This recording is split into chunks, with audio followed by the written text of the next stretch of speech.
I'm really excited about where we are right now because we're gonna go have some pupusas that this lady makes out of her house, and they're delicious.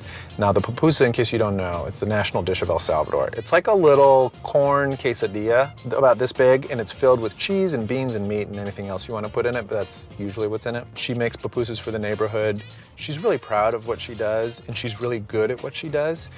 Now, that being said, what she is doing is not strictly legal, and it's not within the LA City health codes, and so I just want to address that and be careful about not revealing her name or where she lives, because I want to be respectful of that. Hola, ¿cómo están? Bien, gracias a Dios. Mire, aquí echando pupusa. Ah, bueno, la pupusa famosa. Así dicen. Dos pupusas. ¿De qué la va a querer? Una pupusa con ayotes y queso y una revuelta con todo. Ok, ahorita. Gracias.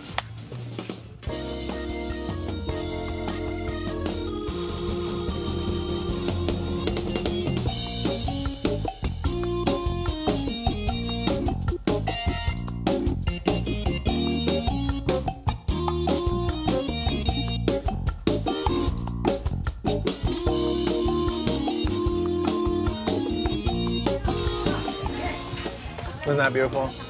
So we put on the curtido. It's like a pickled, fermented cabbage slaw. It's just cabbage and onions and herbs, and it goes directly on top of the pupusa.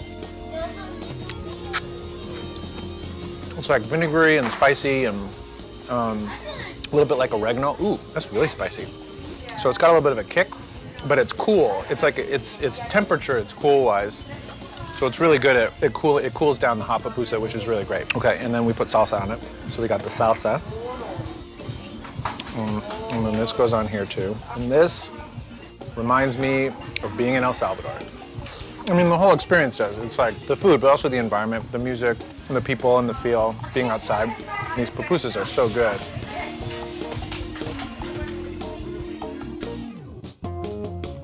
That was the last episode of season 1 of Dining on a Dime. If you like the show, please subscribe and let me know in the comments where you'd like me to go next. Who knows? Maybe I'll end up in your neighborhood. Thanks for watching.